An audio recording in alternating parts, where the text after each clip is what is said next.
दोस्तों आज का हमारा टॉपिक है रेशियो एनालिसिस। जी हाँ दोस्तों, रेशियो एनालिसिस के ऊपर अब तक कई बार वीडियोस बन चुके होंगे।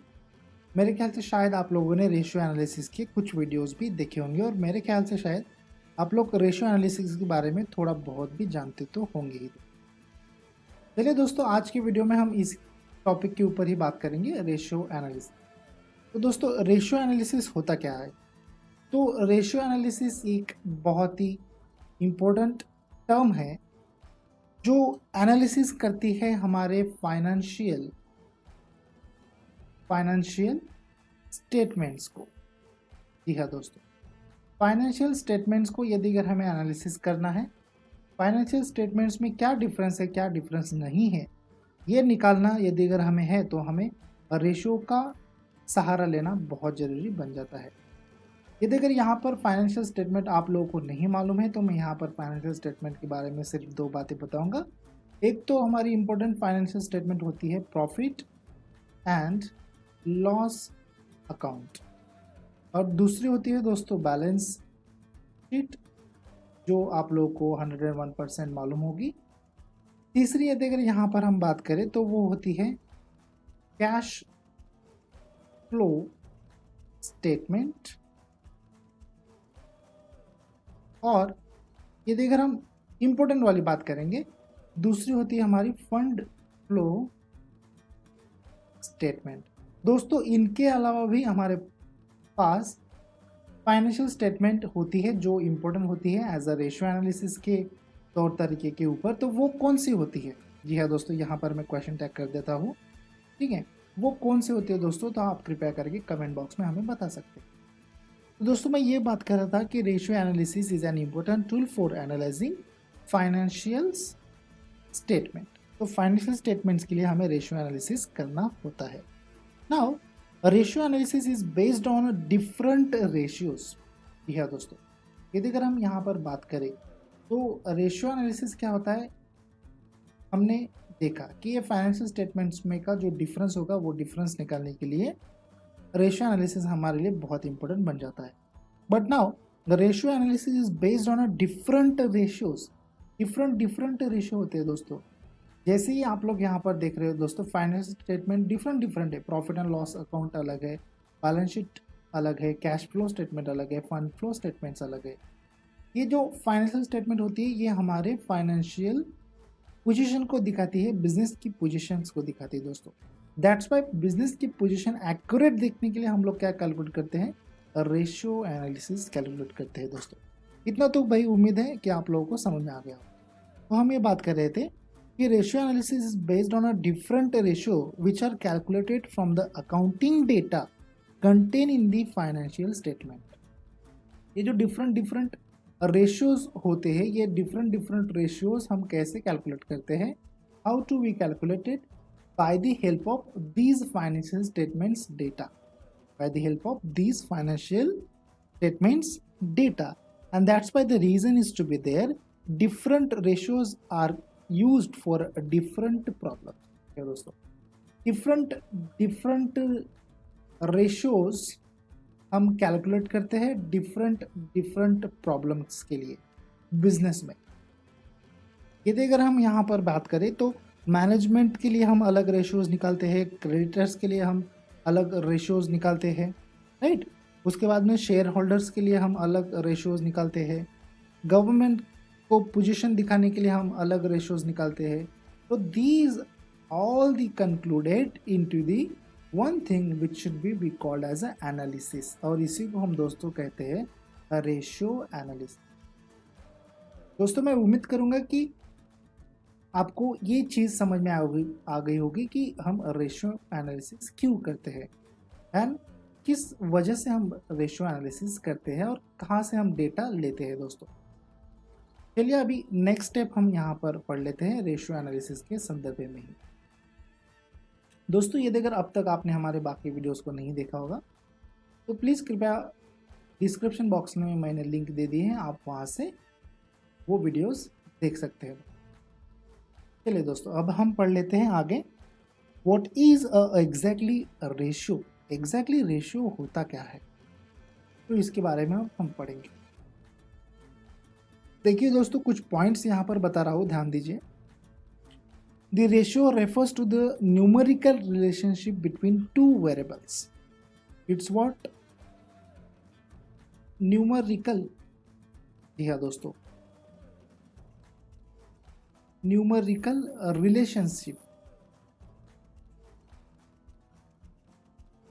रिलेशनशिप बिटवीन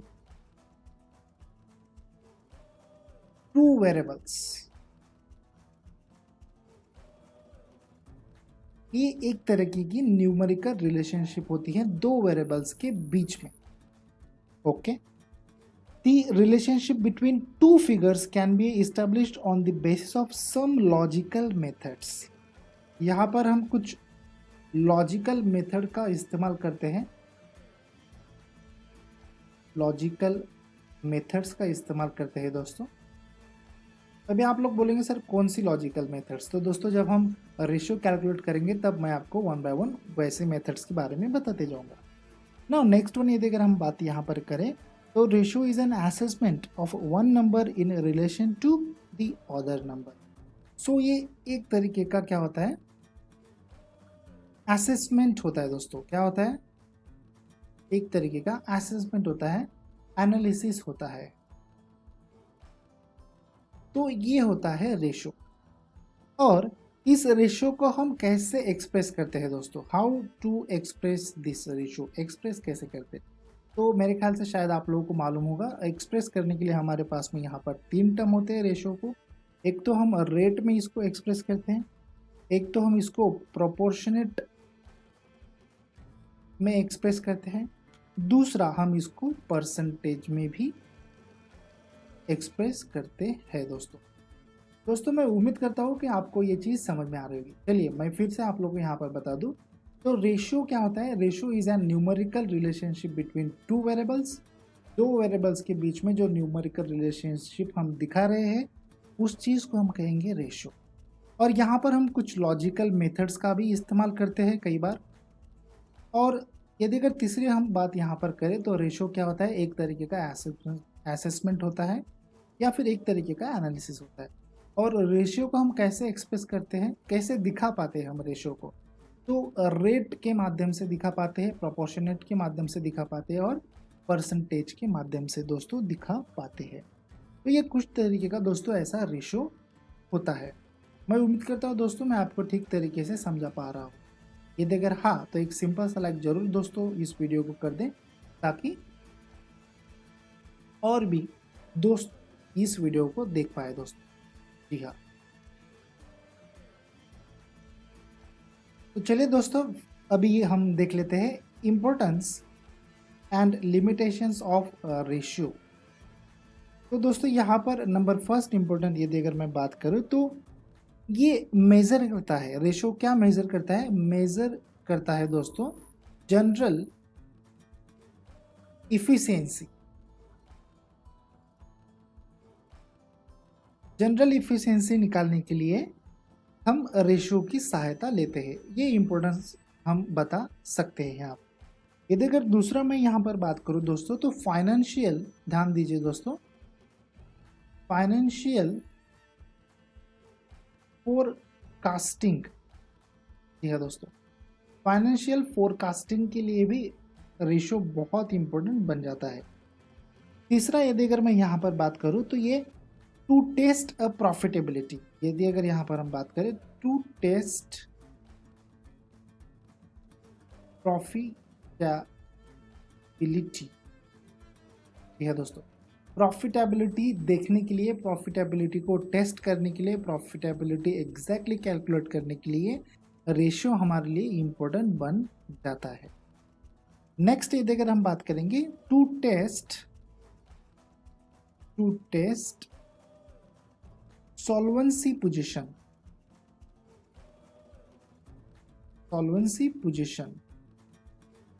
बिजनेस की कई बार सॉल्वेंसी पोजीशन भी आ जाती है दोस्तों, तो ये बड़ी दिक्कत वाली पोजीशन होती है बिजनेस के लिए। तो ये सॉल्वेंसी पोजीशन का मतलब ये कि लिक्विडिटी कितनी है, कितने मामले में वो कर्ज ले सकता है, कितने मामले में वो कर्ज दे सकता है, कितने मामले में बिजनेस मार्केट में खड़ा हो सकता है।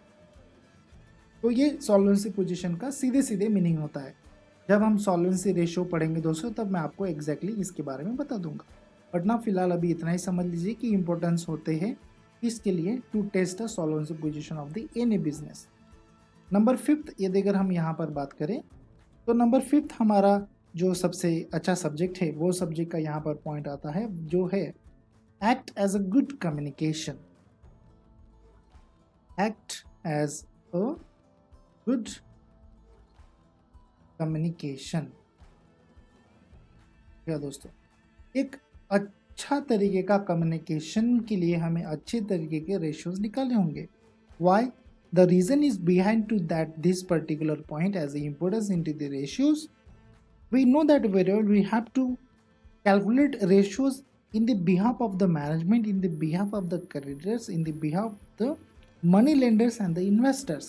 And the investors are माई बाप ऑफ द बिजनेस, है ना दोस्तों। तो माई बाप होते हैं इन्वेस्टर्स। तो इन माई बाप के लिए हमें गुड कम्युनिकेशन करना बहुत ज़रूरी बन जाता है दोस्तों। तो ये 5th हम यहाँ पर बता सकेंगे as a important of ratio. दोस्तों कई मामले में हमें लिमिटेशंस भी लिखने पड़ते हैं। तो लिमिटेशंस ये देकर हम बात करें तो यहाँ पर लिमिटेशंस बहुत कम दिखाई देते हैं, बट फिर भी लिमिटेशंस जैसे नंबर 1 हम यहाँ पर लिख सकते हैं lack of a proper standard. ठीक है दोस्तों, lack of proper standard. Number 2 देख लेते हैं, 1 by 1 डिस्कस करेंगे, don't worry. difference in definitions, difference in definitions। number 3 effect of a personal opinion, effect of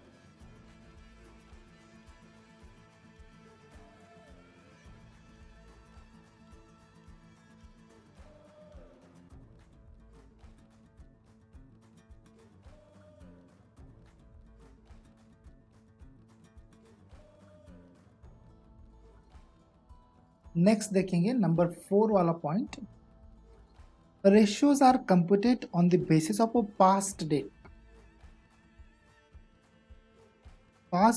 data and this data is not an indicator of a future, not an indicator of future. ठीक है दोस्तों, तो ये कुछ इस तरीके के limitations होते हैं। चलिए 1 by 1 इसका एक्सप्लेनेशन देखेंगे दोस्तों। तो यहाँ पर नंबर 1 हमारे सामने आ जाता है रेशियो के लिमिटेशन देख रहे हैं, lack of a proper standard. दोस्तों कई बार स्टैंडर्ड यानी कि क्या, कुछ स्पेसिफिक मेथड्स, कुछ स्पेसिफिक स्टैंडर्ड्स। ठीक है दोस्तों, तो ये कई बार कई कंपनीज में अलग अलग स्टैंडर्ड यूज करके अलग अलग रेशियोज दिखाए जाते हैं। तो इन्वेस्टर बंदा तो एक ही होता है और इन्वेस्टर बंदा कई बार अन्य कंपनियों में इन्वेस्ट करता है। ऐसा थोड़ी ना है वो सिर्फ एक ही कंपनी में इन्वेस्ट करेगा। तो ऐसे समय में वो इन्वेस्टर को समझने के लिए स्टैंडर्ड का स्टैंडर्ड अप्लाई करते हैं। ठीक है दोस्तों, मेथड्स अप्लाई करते हैं, बट कई बार lack of proper standard methods की वजह से या फिर प्रॉपर स्टैंडर्ड्स की वजह से यदि अगर हम रेशो कैलकुलेट करते हैं तो रेशो डिफरेंट हमें दिखाई देते हैं। इसका मतलब यहाँ पर मैं बात करूँगा ए, बी और सी कंपनी। तो ए कंपनी ने अलग स्टैंडर्ड एप्लीकेबल किए होंगे, बी ने अलग किए होंगे, सी ने अलग किए होंगे, बट ये तीनों कंपनी में इन्वेस्ट तो एक ही बंदे ने किया है ना, जिसको हम जेड कह देते हैं। तो ऐसे बंदे को दोस्तों समझने के लिए बड़ा कन्फ्यूजन होता है। तो ये हमारे सामने लिमिटेशन आ जाता है।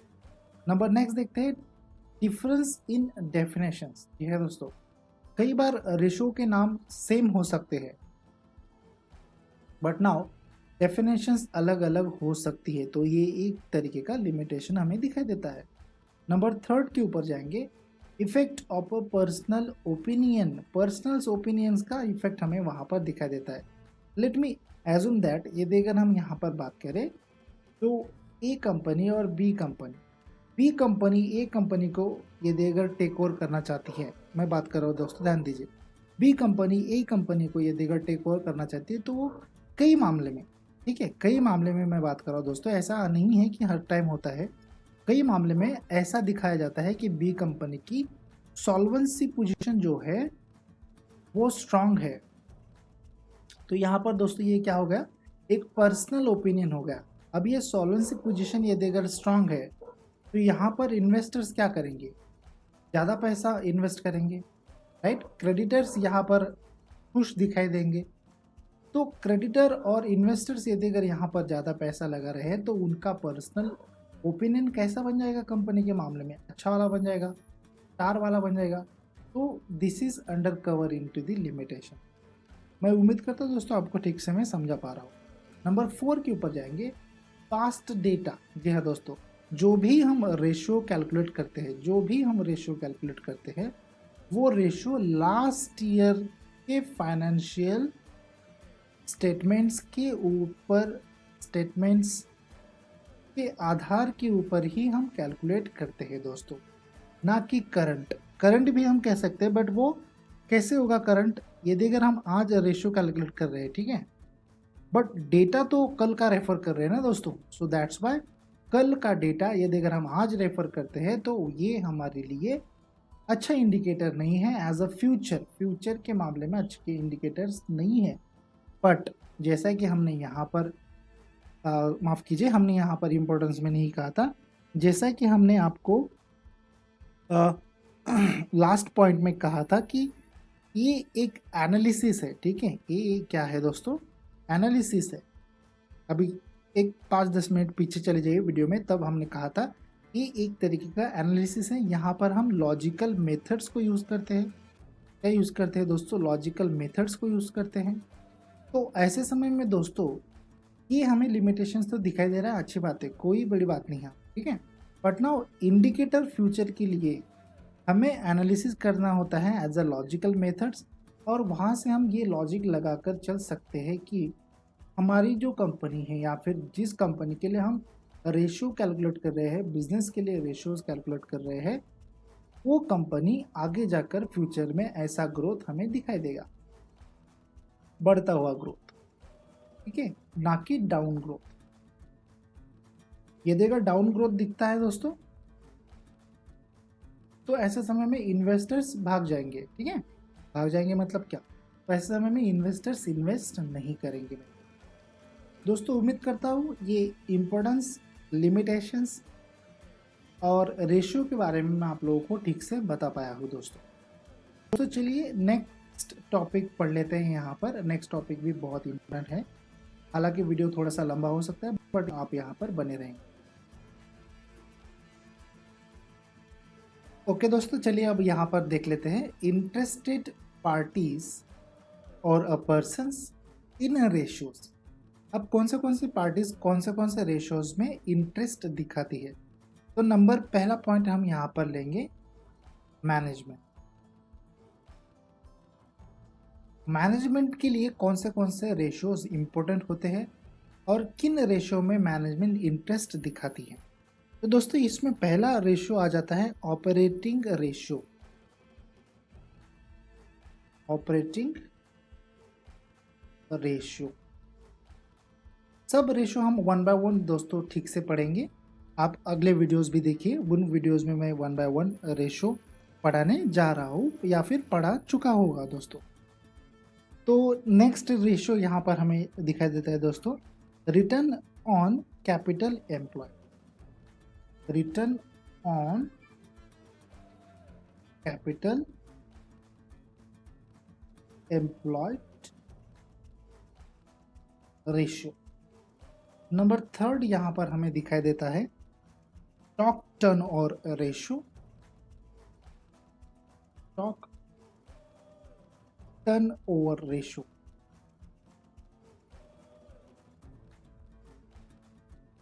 उसके बाद में नंबर 4 यहाँ पर रेशियो हमें दिखाई देता है डेटर्स टर्नओवर रेशियो।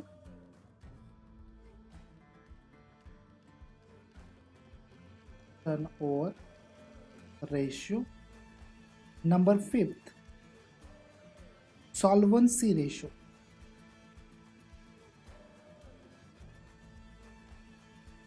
जी हाँ दोस्तों, इस आधार के ऊपर यदि अगर एमसीक्यू हम प्रिपेयर करेंगे तो एमसीक्यू कुछ इस तरीके का आएगा। तो यहाँ पर कुछ इस तरीके का एमसीक्यू क्या आ सकता है, management is interested in following ratios.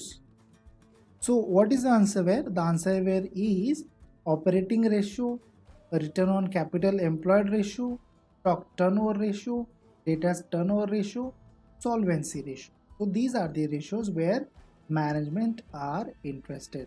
दोस्तों इन रेशियो में मैनेजमेंट क्यों इंटरेस्ट दिखाती है आप हमें कमेंट बॉक्स में बता सकते हैं। नंबर नेक्स्ट पॉइंट देखेंगे, ध्यान दीजिए दोस्तों ठीक से। Creditors, money lenders and investors. Money lenders and investors. Number first point यहां पर देखेंगे, नंबर फर्स्ट रेशो यहां पर देखेंगे करंट रेशियो। या दोस्तों यहाँ पर नंबर फर्स्ट पॉइंट हमारा क्या आ जाएगा, current ratio.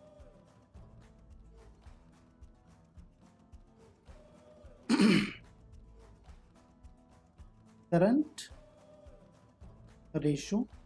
Number second point दोस्तों यहाँ पर हमारा आ जाएगा सॉल्वेंसी रेशियो। देखिए ध्यान दीजिए दोस्तों, solvency ratio. Number third creditors turnover ratio।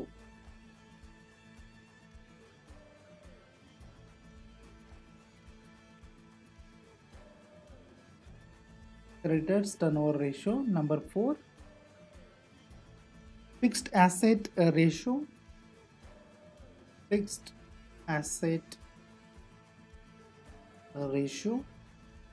number 5 assets cover ratio।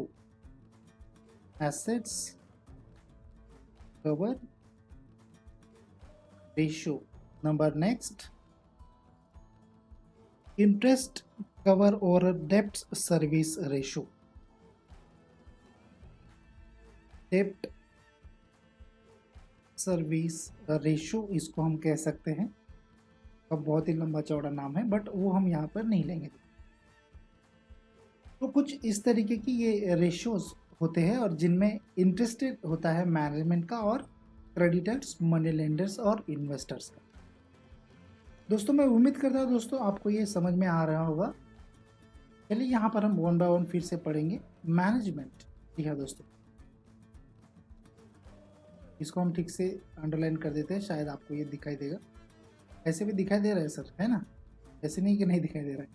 चलिए कोई बात नहीं, बस एक प्रयास था, असफल हुए, कोई बात नहीं। चलिए मैनेजमेंट देखते हैं। मैनेजमेंट किस रेशियोज में इंटरेस्टेड होता है, तो ऑपरेटिंग रेशियो में ये इंटरेस्टेड होता है।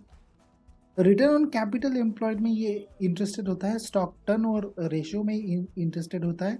नंबर 4 डेटर्स टर्नओवर रेशियो में इंटरेस्टेड होता है। सॉल्वेंसी रेशियो में भी इंटरेस्टेड होता है। अब सॉल्वेंसी रेशियो यहाँ पर भी आया है, सॉल्वेंसी रेशियो यहाँ पर। तो इसका मतलब क्रेडिटर्स, मनी लेंडर्स और इन्वेस्टर्स सॉल्वेंसी रेशियो में भी इंटरेस्ट दिखाते हैं। मैनेजमेंट भी सॉल्वेंसी रेशियो में इंटरेस्ट दिखाती है। करंट रेशियो में इंटरेस्ट दिखाते हैं creditors, money lenders and investors. Creditors turnover ratio में भी ये इंटरेस्टेड दिखाते हैं। उसके बाद में फिक्स्ड एसेट्स में भी ये, फिक्स्ड एसेट्स का जो रेशियो होता है उसमें भी ये इंटरेस्ट दिखाते हैं। एसेट्स कवर रेशियो में भी ये इंटरेस्ट दिखाते हैं। और जिसको हमने अभी अभी कहा कि इंटरेस्ट कवर और डेप्ट सर्विस रेशियो, तो ये डेप्ट सर्विस रेशियो में भी creditors, money lenders and investors interest दिखाते हैं दोस्तों। अभी नंबर थर्ड ऑप्शन पढ़ लेते हैं, बहुत ही इंपॉर्टेंट है नंबर थर्ड ऑप्शन भी। इसको पहले तो हम रिमूव कर देते हैं दोस्तों, माफ़ कीजिए थोड़ा बहुत नॉइज़ यदि अगर आप लोगों को आ रहा होगा। यदि अगर थोड़ा बहुत भी आपको दोस्तों समझ में आ रहा है तो ज़रूर लाइक कीजिए दोस्तों वीडियो को। और आप और कौन से वीडियोस देखना चाहते हैं वो भी हमें कमेंट बॉक्स में बता सकते हैं। और ये वीडियो आपको कैसा लगा कृपया करके वो भी हमें कमेंट बॉक्स में आप बताइए दोस्तों। नंबर 3 पॉइंट यहाँ पर देखेंगे, share holders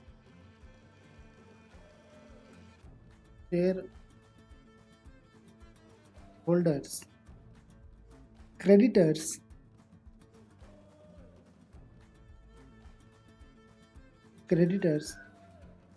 employee and government, employee and government। तो share holders, creditors, employ of the company या फिर गवर्नमेंट किन रेशियो में अपना इंटरेस्ट दिखाती है दोस्तों। तो पहला रेशियो हम यहाँ पर देखते हैं। Number first ratio, return on share holders fund, return on share holders fund. Number next देखते हैं, capital gearing ratio, capital gearing ratio. Number 3 देखते हैं दोस्तों, dividend cover ratio, dividend cover ratio. Number 4 देखेंगे दोस्तों, yield rate ratio, yield rate ratio.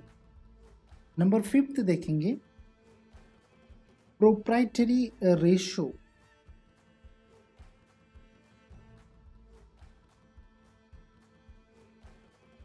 Proprietary ratio. Number 6 देखेंगे, dividend rate ratio. ध्यान दीजिए दोस्तों, ठीक है,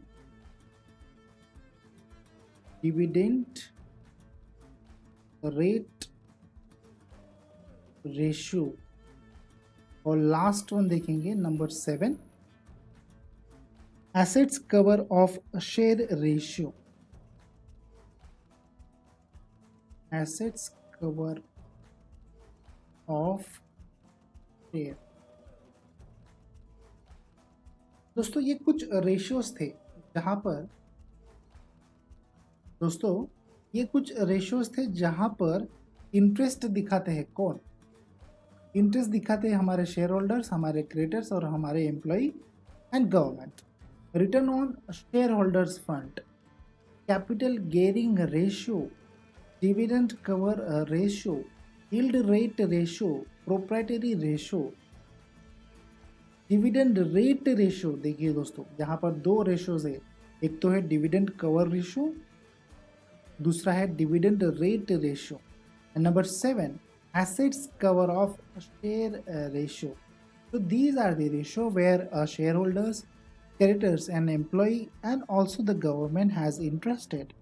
I hope so, my dear friends, this videos has been helped to you lots of, and we have to cover up lots of things into the ratios part. Into the next video, we are going to see what are the formulas or what are the types of ratios, or what are the different ratios has been covered up to calculate under the help of financial statement or the help of financial statement. I hope so। यदि अगर video अच्छा लगा हो दोस्तों तो जरूर like कीजिए, video को जरूर शेयर कीजिए दोस्तों, ताकि आपके दोस्त भी इस वीडियो को देख सके। और यदि अगर चैनल पर फर्स्ट टाइम आए हो माय डियर फ्रेंड्स, तो then please go to the subscribe this channel as a BS commerce education, learn something with me. मैं आपसे मुलाकात करता हूँ दोस्तों नेक्स्ट वीडियो में। Have a good day. दोस्तों यदि अगर वीडियो अच्छा लगा तो वीडियो को जरूर लाइक करें, वीडियो को कमेंट करना बिल्कुल भी ना भूलिए दोस्तों। और यदि अगर यूट्यूब पर ये वीडियो फर्स्ट टाइम देख रहे हो दोस्तों, तो सब्सक्राइब करना बिल्कुल भी ना भूलें, क्योंकि बाकी वीडियोस, बेहतरीन वीडियोस भी आप देख सके। और बेल आइकॉन को बिल्कुल भी दबाना भूलिए मत दोस्तों। जी हाँ, बेल आइकन जरूर दबाइए और चैनल को जरूर सब्सक्राइब कीजिए दोस्तों। उम्मीद करता हूँ दोस्तों ये वीडियो आपको अच्छा ही लगा होगा। Thank you so much.